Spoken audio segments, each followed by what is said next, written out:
Buenos días.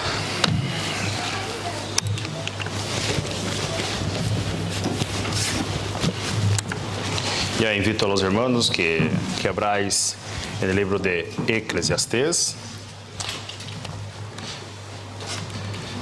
Estaremos considerando el final del capítulo 4. Bueno, a partir del versículo 4 hasta el final de este capítulo. Como sabéis, estamos haciendo una serie de exposiciones del libro de Eclesiastés. Y lo que pido es que Dios bendiga la predicación de hoy también. A ver si todo está funcionando antes de empezar. Bien.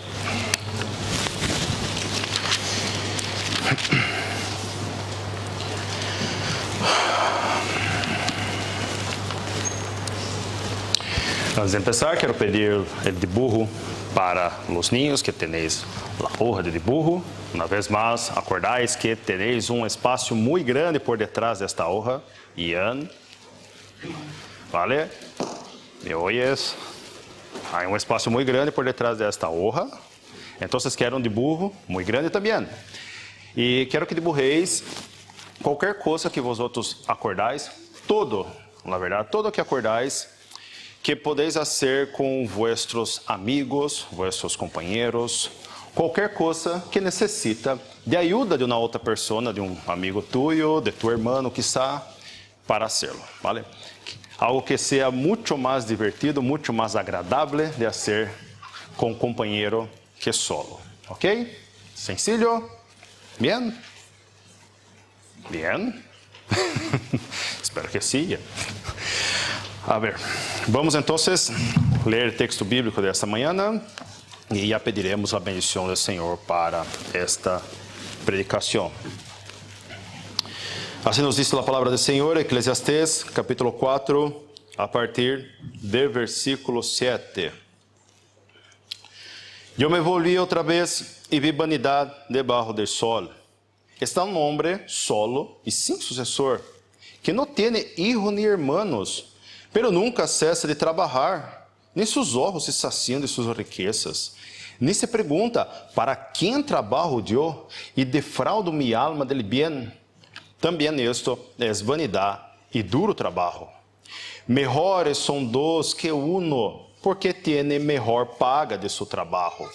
Porque se caiere, el uno levantará su companheiro, pero ai del solo, que quando caiere, não habrá segundo que lo levante. Também, se dois dormirem juntos, se calentarão mutuamente, mas como se calentará uno solo? Se alguno prevaleciere contra uno, dos le resistirão, e cordão de 3 dobleces não se rompe pronto. Mejor es el muchacho pobre e sábio que el rei viejo e necio que não admite consejos. Porque de la cárcel salió para reinar, aunque em su reino nació pobre. Vi a todos los que viven debajo del sol, caminando com el muchacho sucessor, que estará em lugar de aquel. No tenía fin la muchedumbre del pueblo que le seguía. Sin embargo, los que vengan después también tampoco estarán contentos de él. Y eso es también vanidad y aflicción de espíritu. Vamos a orar, que Dios bendiga la predicación de esta mañana, hermanos. Senhor Deus, Padre nuestro, Criador de todas as coisas, te damos graça uma vez mais, porque, Senhor, por meio de tu Espírito Santo, anima nossos corações para estarmos aqui, reunidos com tu pueblo, reunidos com tu igreja, em comunhão, Deus, para alabar-te, para glorificar-te, para exaltar tu santo nome, Senhor, e agora, neste momento, para ouvir tu palavra, para ouvir tu voz em la predicação, Deus. Habla con nosotros, Señor, habla con nosotros, habla en nuestros corazones, que tu Espíritu Santo trabaje en nuestros corazones mientras intentamos comprender toda la sabiduría que hay en tu texto bíblico, Señor. Como necesitamos de ti, como somos completamente dependentes de ti em todas as coisas, pero principalmente para predicar tu palavra, para ensinar a los demás, para entender e compreender tu escritura. Pero o Senhor capacita nós outros por meio do Espírito Santo, aqui que revela todas as coisas que necessitamos saber de Ti, Senhor. Habla nossos corações. Que nesta manhã eu seja só um instrumento em Tus manos, Deus. Además de minhas debilidades, además de minhas limitações, que o Senhor seja grande neste dia. Que o desejo de cada um de nós outros aqui seja a glória de nosso Senhor e Salvador Jesucristo. Assim que o nome de Jesus brilhe em nossos corações mientras consideramos as palavras que temos aqui no livro de Eclesiastés. Bendiga meus irmãos que estão aqui, bendiga aqueles que por algum motivo não podem estar aqui conosco, bendiga aqueles que seguem de vacações, Deus. Em nome do Senhor Jesus. Amém. Na semana passada, irmãos, hemos considerado do versículo 3 do capítulo 3, versículo 16 do capítulo 3, hasta o capítulo 6, o versículo 6 do capítulo 4. E no texto que hemos considerado na semana passada, nós vimos que há muitas iniquidades, muitas injusticias, muitas opressões, muitas violências neste mundo, pero que aún assim, nenhuma dessas coisas huye do controle de nosso Criador. Pero que, em la verdade, aunque não compreendamos esta vida, aunque seguimos sin que alcance el hombre a entender toda a obra que ha hecho Deus, decimos a nossos corações que este mundo não é o fim. Decimos a nossos corações que habrá juízo, que al impío juzgará Deus, e que todas as coisas que passam em la vida debaixo do sol, em la vida debaixo do cielo, têm propósito em las manos de nosso Senhor. Em los versículos del 4 a 6 del capítulo 4, nós vimos Salomão falar de uma das iniquidades, de uma das opressões que há, de uma das injusticias que há neste mundo, que é a envidia en el entorno laboral. Hablar de atitudes, e habla de atitudes distintas no texto. Uma, a la del necio, aquele que, para livrar-se de todas as iniquidades que há no mundo laboral, prefere cruzar seus braços e não trabalhar. Mientras que há uma outra atitude também que hemos visto, que é aquele que moldea-se a los costumbres deste mundo, a los costumbres desta vida debaixo do sol, e llena os dois punhos com trabalho e aflicção de espírito.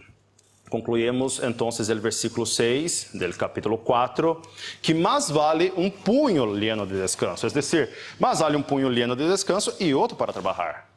Trabalhe com um, descanse com o outro. O sermão que estaremos considerando nesta manhã seguirá falando do tema de trabalho, pero desde uma outra perspectiva agora. Os versículos de 7 a 8, nós podemos ler: E eu me volvi outra vez e vi vanidade debaixo do sol.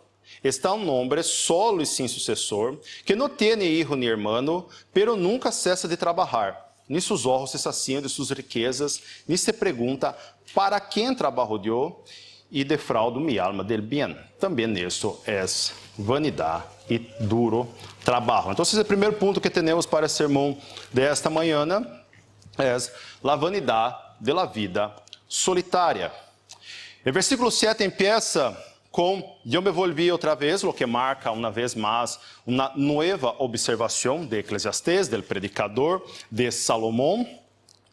Pero vemos que ele sigue aún reflexionando com respeito ao tema de trabalho. E aqui creio que seja importante fazer umas considerações com vocês com respeito a lo que significa trabalho para os dias de Salomão. Creio que já habéis notado que o tema de trabalho é muito importante no livro de Eclesiastés. Se repite muitas e muitas vezes. Não podemos pensar que naqueles dias trabalhar significava o mesmo que significa para nós outros em los dias de hoje. Quando nós outros falamos de trabalho, normalmente estamos falando de aquela coisa aburrida que hacemos 8 horas ao dia para ganhar um sueldo ao final do mês. Para o antigo Israel, não. Para o antigo Oriente cercano, não era assim.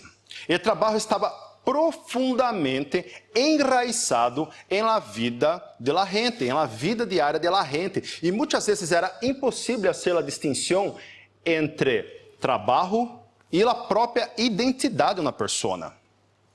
Para a grande parte de la gente, trabalho não era algo para ocupar solamente um terço do dia, sino que era essencial para a supervivência.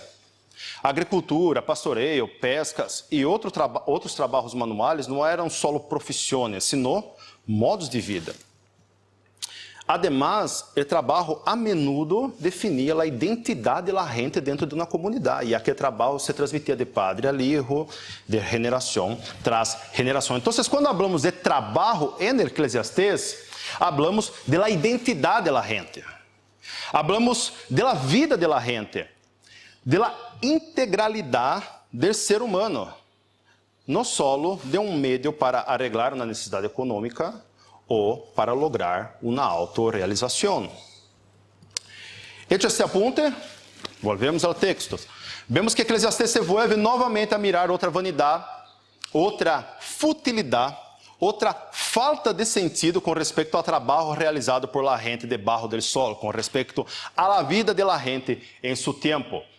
Nós vemos no versículo 8 que Salomão vê uma figura de um homem sem sucessor, que não tem hijos, hijas, hermanos, parientes, amigos, companheiros, nada.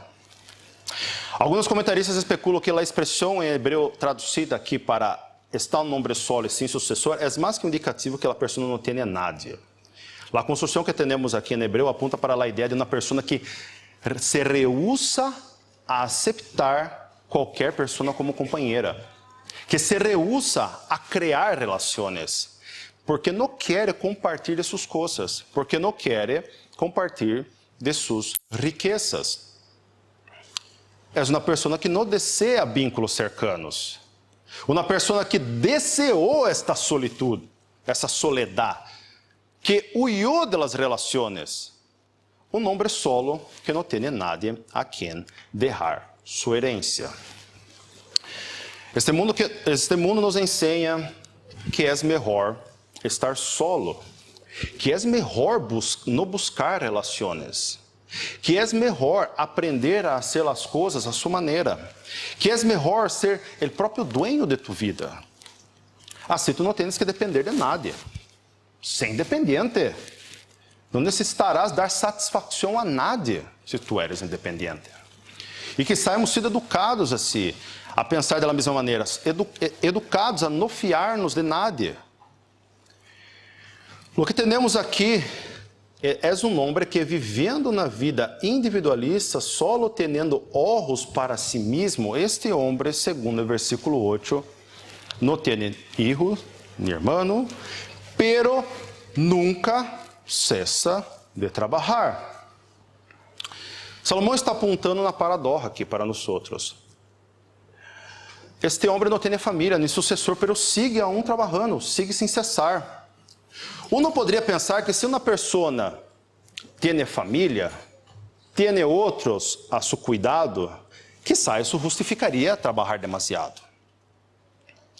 Pero además de que já hemos visto no capítulo 12 de Eclesiastés que é vanidade trabalhar demasiado para uma outra geração, já que não sabemos se a pessoa que vem depois será boa ou mala, e además que hemos visto também no sermão anterior, que é melhor um punho lleno com descanso que ambos os punhos llenos de trabalho e aflição, este homem não trabalha para sostener a alguém. Por não ter família, nem sucessor, uma pessoa assim deveria sentir-se menos motivada a trabalhar duro. Não há nada para heredar ou beneficiar-se de sua riqueza, de seu legado. Uma pessoa nessas condições, o ideal seria que ela não tivesse que trabalhar demasiado. A única ganância esperada para uma pessoa que não tem nada a ajudar deveria ser a ganância que nós vemos em 1 Timoteo 6,6. A ganância da piedade, por la piedade, acompanhada de contentamento, de estar satisfeito com o que tem, com seu abrigo, com tu sustento. Pero lo que vemos aqui é um homem solitário, sem nada cercano, com ambos punhos llenos de trabalho e aflicção de espírito, que sem cessar, sem pausas, intenta saciar seus insaciáveis ojos de riquezas. Uma persona que ha hecho de seu trabalho o significado e o propósito de sua vida. A afirmação que nem seus ojos saciam suas riquezas hace eco em lo que vimos no primeiro sermão de Eclesiastés. No capítulo 1, versículo 8, nunca se sacia el ojo de ver, ni el oído de oír. Nunca.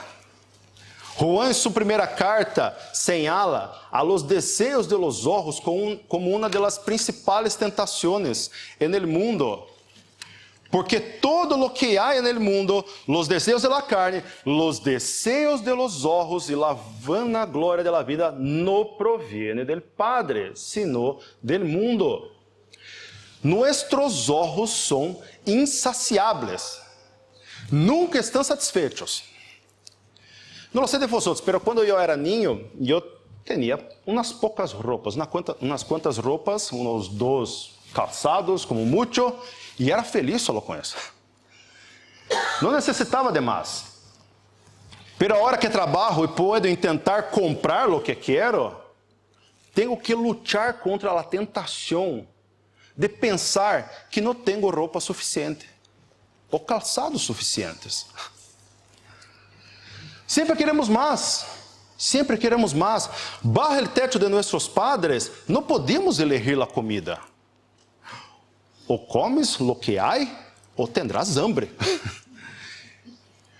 Pero hoje nos quejamos de la comida específica que logramos comprar em algum sítio que nós outros desejávamos comprar e chegou hasta a porta de nossa casa. Lo que tenemos deja de ser suficiente. Pero a grande verdade é que não necessitamos de todo o que pensamos que necessitamos. Pero insaciáveis são nossos ojos, e por isso, muitas e muitas vezes, habrá que ser dicho em las predicações de Eclesiastés: nada debaixo del cielo, nada debaixo de este sol pode realmente satisfacer o coração del hombre. E vamos a pecar todas as vezes que tentamos encontrar sentido para nossas vidas em las coisas ou personas que há neste mundo. Todos os sacrifícios deste homem não poderão saciar seus ojos. Todas suas possessões não poderão alegrar sua alma. Nosso Senhor Jesus, ao falar deste desejo que temos por riqueza, nos disse no Sermão del Monte: no os hagáis tesouros en la tierra, donde la polilla y el orín corrompe, y donde ladrones minan y hurtan, sino haceos tesouros en el cielo, donde ni la polilla ni el orín corrompen, y donde ladrones no minan ni hurtan. Porque donde esté vuestro tesoro, ali estará também vuestro coração. O tesouro deste homem solitário estava em seu trabalho. Ali estava seu coração. E que grande perigo a ser das coisas deste mundo, a motivação de nossas vidas. Este homem estava cego. De tanto trabalhar, de tanto desejar riqueza, vemos que no versículo 8 que ele não tinha nem tempo para perguntar-se: para quem trabalho eu e defraudo minha alma del bem? Fija que a pergunta não é para que trabalho eu, sino que para quem. Como está solo, não trabalha para nadie. Ele trabalhava para ser riquezas, pero para quem? Como é solitário, trabalha para si mesmo, para seu próprio benefício. Como pensa só na perspectiva debaixo do cielo, não vê nada transcendental em seu trabalho. Há vanidade em todo o trabalho que este homem hace, porque quando miramos da perspectiva do Novo Testamento, não há espaço para que uno trabalhe solo para si mesmo. Nosotros no vemos espaço no Novo Testamento para isso. Deberíamos reflejar a atitude de Cristo com respeito ao trabalho, por lo menos em 2 aspectos.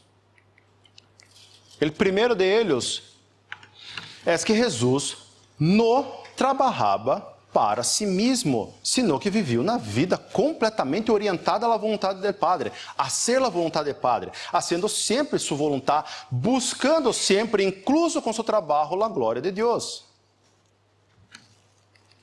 Juan 5:17, e Jesus lhe respondeu: mi Padre esta hora trabalha e eu trabalho. Juan 8:28, 29, nada hago por mim mesmo, sino que según me enseñó el Padre así hablo, porque el que me envió comigo está, no me ha dejado solo el Padre, porque yo hago siempre lo que le agrada. Los evangelhos nos ensinam que Jesus tinha uma vida orientada à vontade de Deus. Não buscava sua própria vontade, não trabalhava para si mesmo. Suas palavras, suas ações, suas faenas, todas hechas para Deus, não para si. Pablo corre o exemplo da vida de nosso Senhor Jesus e aplica este exemplo a nós para que por meio do Espírito Santo, por la graça de nosso Senhor, sigamos seu exemplo. Nos diz em Colossenses 3, e todo lo que hagáis, hacedlo de coração como para o Senhor. E ao final do versículo, porque a Cristo el Senhor servis.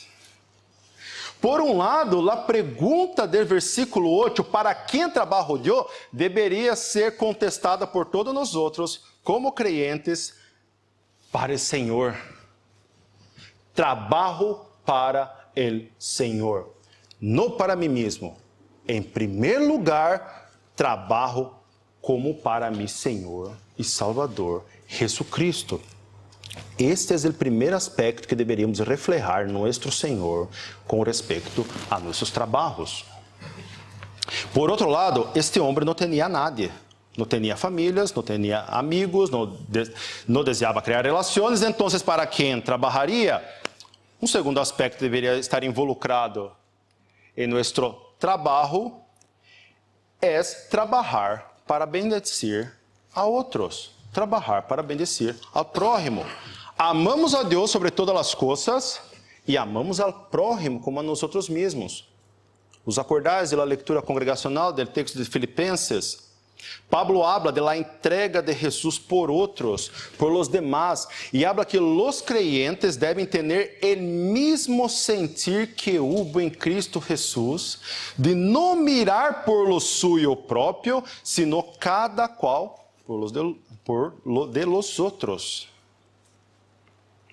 Preocupar-te com os outros, ajudar a los outros, vivir por los outros, não por nós mesmos. Nossas riquezas deveriam ser utilizadas também para reflejar nosso amor ao prójimo. 1 de Juan 3 nos diz: pero el que tiene bienes de este mundo e vê a seu irmão ter necessidade e cierra contra ele seu coração, como mora o amor de Deus en él? Hijitos míos, não amemos de palavra ni de língua, sino de hecho e de verdade. Que amemos de hecho e de verdade, assim como Jesucristo, que amou a los suyos, que entregou sua vida em favor de eles. Pero el hombre que temos aqui em Eclesiastés cerrou seu coração para todos, e agora não tem nadie. Ambos punhos llenos de trabalho para ele mesmo. Alegrar-se solamente, como hemos visto em algumas predicações de Eclesiastés, com ele comer e beber, não é uma opção para este homem. Tem riquezas, pero sigue sendo pobre. Teniendo todo por culpa de trabalho, defraudou sua alma del bien. Não aproveita as alegrias desta vida. Também isso é vanidade e trabalho duro. Salomão empieza a despertar a atenção de sua assembleia, de seus oyentes, entonces, para a vanidade que é uma vida como a deste homem. Uma vida solitária, uma vida sem nada com quem compartilhar, e se utilizará agora de 3 exemplos para ilustrar como é melhor não estar solo, como é melhor ter um companheiro, um amigo, uma outra pessoa a tu lado. O segundo ponto deste sermão é a bendição de la companhia. Que me acompanhes na leitura de los versículos 9 hasta el 12.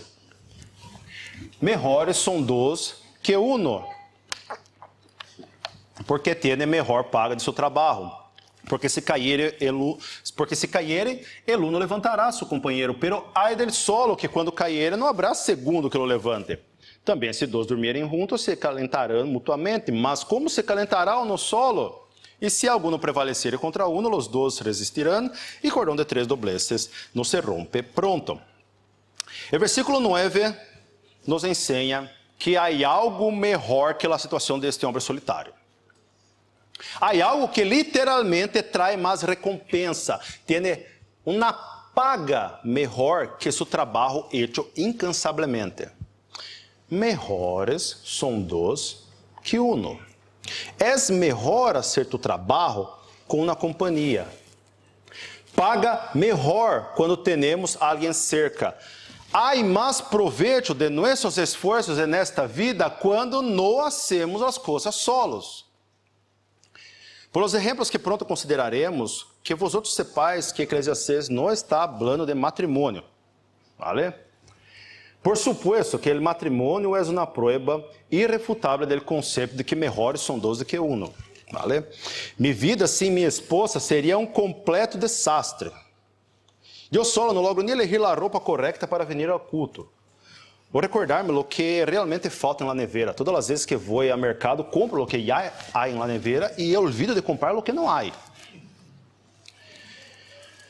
Salomão está falando também de outras relações aqui, não só do matrimônio. Relacionar-se sempre é melhor que estar solo.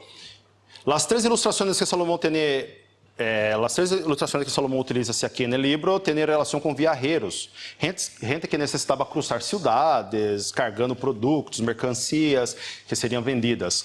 Muitos desses necessitavam caminhar largos quilômetros em la oscuridade, las noches, las madrugadas, sem la iluminação que temos em las calles de nosso mundo. Imaginaos todos os perigos que viajantes poderiam ter caminhando em aqueles dias. Então, o que temos aqui, primeiro, no versículo 10, a primeira ilustração que temos é de um viajero que se cai no caminho, que se cai em algum poço, por exemplo. Sem iluminação, em aqueles dias, uma caída poderia ser fatal. Tu poderias cair, romper-te na perna, poderias cair em um sítio muito profundo, não lograr sair deste sítio. Hay del solo, que quando caire, não haverá um segundo, não haverá uma mano amiga para que lo levante. Pero se há 2 e um cai, está ali o outro para reír-se, fazer alguns vídeos, subir nas redes sociais, não? Se um cai e há um outro, este outro ajuda-lhe a levantar-se. Quizá, por supuesto, não lleguemos a cair em um poço. Pero a vida, como estamos considerando em Eclesiastes, muitas vezes nos tumbará. Dificuldades vendrão, problemas vendrão. Algumas vezes nós outros mesmos, por nossas malas decisões, produziremos nossas próprias caídas. Pero outras vezes a vida, as circunstâncias se encargarão disso. Problemas financeiros, dificuldades laborais, conflitos em relações, planos frustrados, debilidades espirituais. Todas as dificuldades desta vida podem tumbar-nos de tal maneira que não lograremos sair do suelo. Quantos de nós outros, quizá, hemos tenido experiência com outras pessoas que trazem uma dificuldade, um problema muito grande, perderam completamente a motivação para viver. Quando estas coisas passarem, e não se passarem, pero quando passarem, será muito melhor ter alguém cerca. Será muito melhor ter um amigo para inclinar-se a socorrer-nos. un hermano o hermana en Cristo con la disposición de bajar hasta la más profunda depresión que podamos estar e acordar-nos uma vez mais de la graça e de la misericórdia de nosso Senhor e levantar-nos, ajudar-nos a poner-nos de pé e caminhar junto a nosso lado na estrada desta vida difícil. A outra ilustração que vemos está no versículo 11. Aqui o que vemos é que se dois dormirem juntos, se calentarão mutuamente. Aunque nesses dias de calor não nos gusta essa ilustração, eu entendo, para aqueles dias era muito importante ter alguém para calentar-te em las noites frias do deserto de Israel. Com as barradas inesperadas da temperatura por las noites, um viajero solitário poderia morir de frio. Pero isso não passaria se ele tinha um companheiro. Era muito comum em aqueles dias que a gente, os viajeros, dormissem juntos. Se acostavam um de espalda para o outro e por el contato de seus corpos se calentavam mutuamente. Era uma questão de supervivência. Necessitarias de um segundo. Necessitarias de outra pessoa para sobreviver.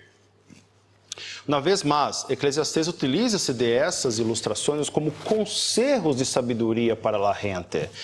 Conselhos que podem ser aplicados a nossas vidas. Provavelmente nadie de nós terá muitos problemas para calentar-se em los dias frios, mas pensar em los momentos que estamos desmotivados, pensar em los momentos que estamos espiritualmente frios.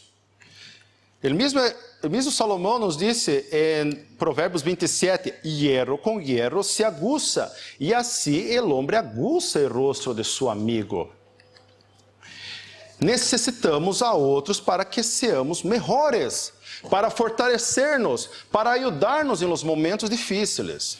Al igual que o hierro se aguça com o hierro, necessitamos dessa fricção, del apoio, del aliento, de la correção amorosa de outros para crescer e ser refinados em nossa fé e nosso caráter. Em los momentos de frialdade espiritual é quando mais necessitamos a alguém que nos desperte, nos aliente, nos ajude a reavivar nossa fé e nossa paixão por Deus. Por fim, a última ilustração que temos aqui, no versículo 12, e é dado o spoiler na pantalla, o viajero pode ser surpreendido por algum ladrão, e se está solo, pode ser vencido. A seguridade aqui se encontra em los números. É o dobro da dificuldade para um ladrão resistir contra dois que contra um. É o triple da dificuldade se tentar resistir contra três. Aqui já vemos Salomão ampliar seu conceito para dizer-nos que quantas mais relações temos, quantos mais vínculos criamos, melhor. Está sendo utilizado aqui um recurso de uma sequência numérica muito comum na literatura poética. Contra uno, dois le resistirão, el cordão de três dobleces não se rompe. Uno, dois, três. A ideia da progressão sequencial que há aqui e a utilização do último exemplo como algo que é quase impossível de ser rompido é um recurso do livro para reforçar esta ideia de que um é pouco, dois está bem, mas se há mais, muito melhor. A terceira e última parte desse sermão, que está aqui em los versículos de 13 hasta el 16, invito a los hermanos a ler junto comigo. A partir do versículo 13. Mejor es el muchacho pobre y sabio que el rey viejo y necio que no admite consejos, porque de la cárcel salió para reinar, aunque en su reino nació pobre. Vi a todos los que viven debajo del sol caminando con el muchacho sucesor que estará en lugar de aquel. No tenía fin la muchedumbre del pueblo que le seguía, sin embargo, los que vengan después tampoco estarán contentos de él. Y esto es también vanidad y aflicción de espíritu. Entonces, el último punto que tenemos aquí en este sermón es la inconsistencia de la popularidad, del poder, la vanidad de toda la popularidad y poder aquí en este mundo. La última parte del capítulo, de este capítulo 4, parece vincular o tema de aislamiento, do individualismo, em uma história de um rei viejo e necio que não admite conselhos de nadie, em comparação com um muchacho, um jovem que, aún sendo pobre, era considerado sábio, o que apunta para uma relação de que sua sabedoria estava relacionada com o hecho de que admitia conselhos de outras pessoas. Era aberto às sugerências de la gente que estava a seu alrededor. O que hace de rei um necio é justo este distanciamento que ele tem de la relação com outros e, por supuesto, não aceitar conselhos de los demás. Um rei que se vuelve demasiado seguro de si mesmo, demasiado orgulhoso e sente que não necessita conselheiros, não necessita que nadie lhe ensine algo. Muitos comentaristas entendem que esse texto final é difícil em hebreu e por isso há muitos intentos de los teólogos de compreender quem saiu da prisão para reinar, se o pobre, viejo, sábio, rei, necio saiu da cárcel, quem al final nessa história é o rei aqui. Não creio que estas discussões sejam o propósito do texto, sino alertar-nos uma vez mais que a fama, o poder e a popularidade deste mundo não duram para sempre. Da igual se tu eres rei por haver heredado possessões, da igual se tu eres um jovem pobre sábio que chegou hasta el reinado, a ser rei, chegou hasta o poder, porque al final, mesmo que tu tenhas uma multidumbre de pueblo te seguindo hoje, amanhã esta gente estará seguindo tu sucessor.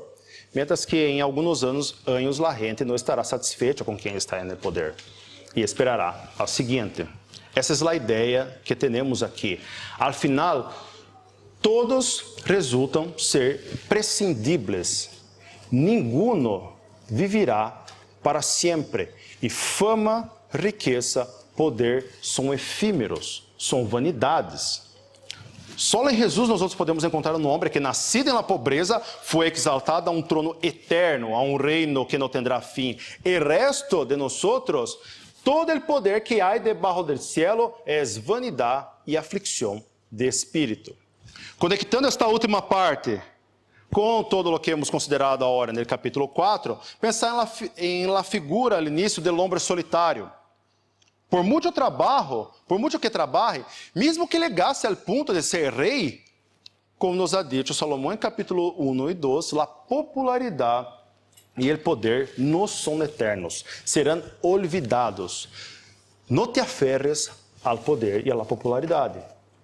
Por amor ao poder, não renuncies tu relação com pessoas que podem aconselhar-te, já que melhores são dois que uno. Tiene mejor paga, hay más provecho, más grande es la recompensa de su trabajo. Hasta aqui o texto que temos de Eclesiastés. Vamos fazer algumas considerações finais e algumas aplicações a ver como que todo esse texto, o que esse texto tem que ver com nossas vidas. Vimos como Eclesiastés, por meio de várias ilustrações, quer persuadir a sua assembleia a não estar solos, não buscar o individualismo, não buscar o protagonismo de um rei que não aceita conselhos, não buscar a solitude, o independentismo, sino que eles deveriam buscar vínculos, criar relações, cooperar uno com os outros para realizar seus trabalhos, para viver suas vidas. Isso não é uma ideia de Salomão. Salomão está reflejando o plano que Deus dibujou desde os dias da criação. Gênesis 2:18.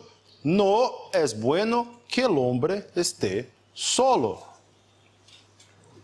La búsqueda por el individualismo, que é muito ensinada em nossa sociedade, é reflejo de la caída, é reflejo de la entrada del pecado neste mundo, é reflejo del desejo de Adão e Eva de romper a relação perfeita que o ser humano tinha com Deus, com seu Criador.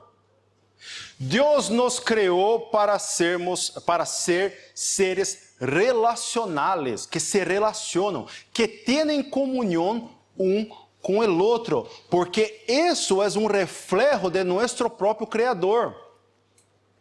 Nosso Deus é um Deus trino. Deus Padre, Deus Hijo, Deus Espírito Santo, existindo eternamente, antes de toda a criação, em perfeita unidade, em perfeita comunhão. Nossa criação, unidos a Deus, deveria reflejar esta união, esta completa união perfeita que há em la Trinidade. Pero la ruptura del pecado no solo estropeó nuestra relación con nuestro Dios, con nuestro Creador, sino también que estropeó las relaciones que tenemos entre nosotros.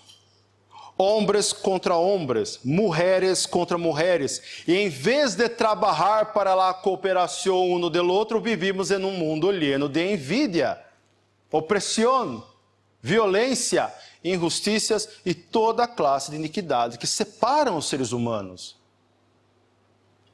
Quando Jesus vem a este mundo, vem para arreglar o problema do pecado e por consequência também arreglar nosso problema com o individualismo. Jesucristo, a segunda persona da Trinidade, sendo em forma de Deus, não estimou ser igual a Deus como coisa que aferrar-se. Se despoja de si mesmo, toma a forma de servo, semejante a los hombres, vem a esse mundo e se hace uno com nós outros, com nossas debilidades, com nossas fraquezas. A vida de Jesus neste mundo é o exemplo perfeito de lo que significa cooperar uno com o outro. O exemplo perfeito de lo que significa não viver na vida solitária. Jesus era Deus, Ele Deus encarnado em la terra. Não necessitaria de ajuda de nadie para seguir com seu plano. Tinha poder, tinha sabedoria suficientes para realizar seu ministério em solitário. Não necessitava criar relações com nadie. É o Hijo de Deus. Não depende de nós outros. Mas, aún assim, vemos a Jesus cercar-se de pessoas, de gente que lhe ajudava, cercar-se de colaboradores. Vemos a Jesus elegir 12 discípulos, criar relações com homens completamente distintos de ele. Escolheu caminhar junto a pescadores, junto a recaudadores de impostos, junto a publicanos, pessoas consideradas marginais em sua época. Por suas relações raras, ha sido chamado amigo de los pecadores. Pero aún assim, não se alejou de aqueles que a sociedade havia rechazado. Ensinou a seus discípulos a cooperar uns com os outros. Os acordais de Lucas 10 e a missão de los 70, iban de 12 em 12. Apoio mútuo, ajuda mútua, companheirismo, cooperação. Se cai uno, há el outro para levantar a seu companheiro. E que dizer de Juan 17, a partir do versículo 20. Mas não ruego solamente por estos, sino também por los que han de crer em mim por la palavra de ellos, para que todos sean uno, como tu, ó Padre, em mim e eu em ti, que também ellos sean uno em nosotros, para que o mundo vea, para que o mundo creia que tu me enviaste. La glória que me diste e les he dado para que sean uno, assim como nós outros somos uno. Eu em ellos e tu em mim, para que sean perfeitos em unidade, para que o mundo conozca que tu me enviaste e que los has amado a eles, como também a mim me has amado. Jesus orou para que nós, seus discípulos, unidos a Ele, reflejáramos a mesma unidade que há en el Dios Trino. Orou para que fuéramos uno. Orou para que su pueblo fuera perfecto em unidade. E para que Ele mesmo fuera a resposta de su misma oração, assumiu nossos pecados de la soledad. Estuvo solo e desamparado mientras se entregavam na cruz. Com sua morte e sua ressurreição, Jesucristo derribou a parede intermédia de separação. Aboliu em su carne as enemistades, nos reconciliou com este Deus Trino e isso de nós outros, pueblo nuevo, uma igreja. Em Cristo, todas as divisões se desvanecem. Em Cristo, não há judeu nem grego. Em Cristo, somos chamados a ser uno, a viver em unidade e amor, e reflejar ao mundo a perfeita relação que existe entre Deus Padre, Deus Filho e Deus Espírito Santo. Efésios 4, del 1 a 3, eu, pues, preso no Senhor, os ruego que andeis como é digno de la vocação com que fuistes chamados, com toda humildade e mansedumbre, soportando-os com paciência los unos a los outros em amor, solícitos em guardar la unidade del Espírito en el vínculo de la paz.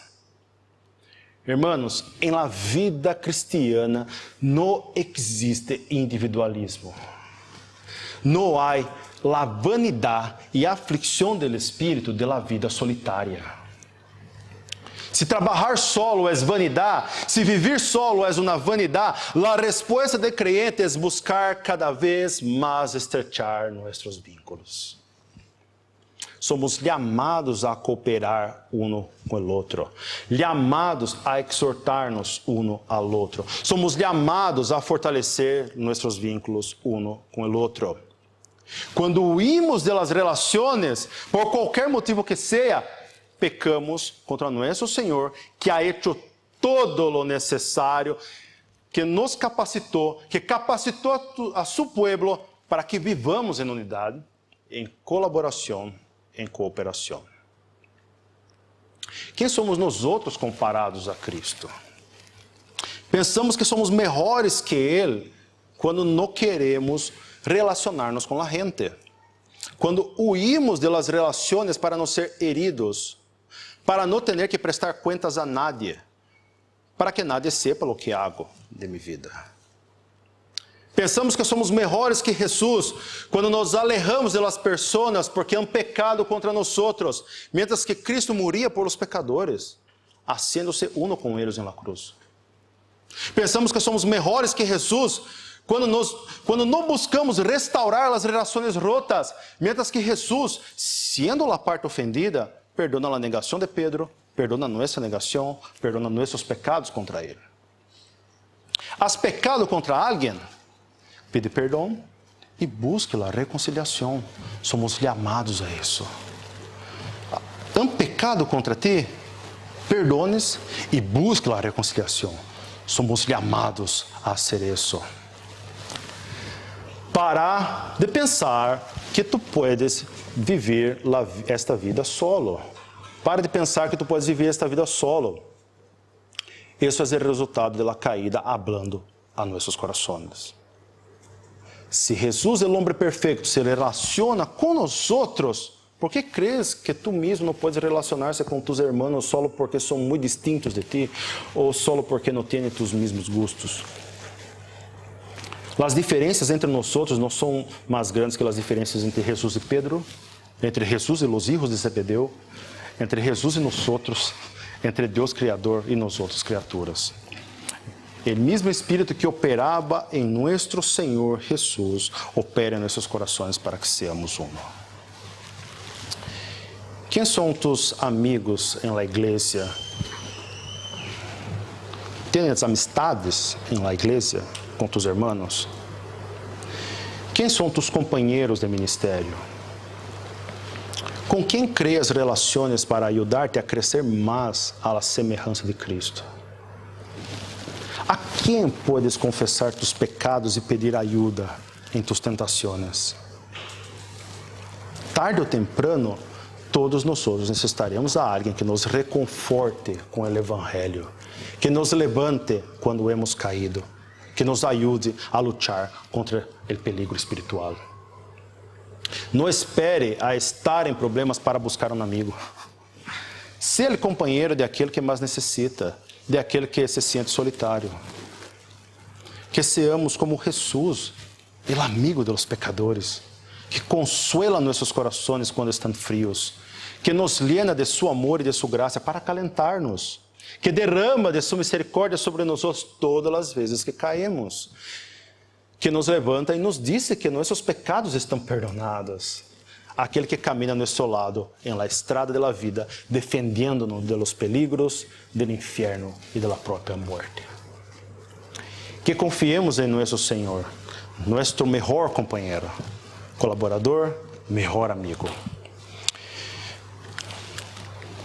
Na leitura congregacional, portanto, se há alguma consolação em Cristo, há alguma consolação em Cristo?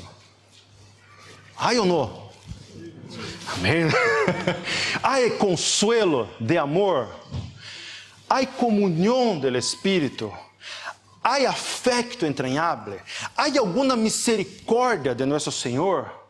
Se todas estas perguntas são contestadas com um sim, completar-me gozo, sentindo o mesmo, tendo o mesmo amor, unânimes, sentindo na mesma coisa. Nada hagáis por contenda ou por vanagloria, antes bem com humildade, estimando cada um dos demais como superiores a ele mesmo, não mirando cada um por lo suyo próprio, senão cada qual também por lo de los outros. Cristo morreu na cruz e nos reconciliou com Deus o Padre, para que nós outros agora podamos também, reconciliados com Ele, reconciliar-nos uns com os outros. Somos na família, somos um corpo, somos membros do mesmo corpo, o mesmo Espírito, o mesmo bautismo. Se há consuelo em Cristo, se há comunhão do Espírito, se há afecto entranhável, se há misericórdia, que completemos o gozo também de nosso Senhor Jesucristo. Amém? Amém. Vamos orar, hermanos. Senhor Deus, graças te damos por esta palavra, graças te damos por esse tempo para considerar o livro de Eclesiastés. Hemos visto, Deus, a vanidade que é a vida individual, a vida solitária, a vida que busca protagonismos, Deus. Que o Senhor nos ajude derrubando as barreiras que há em nossos corações para que não deseemos criar relações uns com os outros, Deus. Que vínculo de tu amor, que o vínculo do Espírito Santo, Deus, ajude a nós outros a que reconciliemos uns com os outros, a que cooperemos uns com os outros, a que cuidemos uns dos outros, a que vivamos como uma família chamada para servir-te, Deus. Bendiga a vida de mis hermanos, Senhor. Se há alguém aqui que tem dolores em seu coração por pecados cometidos, por haver roto relações, por não desejar muitas vezes relacionar-se com os irmãos, que Senhor llene esses corações, Deus, com tu Espírito Santo e calenta-nos, Deus. Calenta-nos nosso espírito frio muitas vezes. Necessitamos de ti, Deus. Dá-nos paciência, pero principalmente dá-nos humildade para relacionar-nos com a gente. O Senhor se relacionou com nós outros.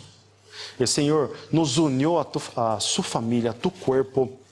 Somos uno contigo, Deus. Ajuda-nos então a sermos uno com nossos irmãos, para que tu nome seja grande, para que tu nome seja conhecido por la gente deste mundo. En el nombre del Señor Jesús. Amén.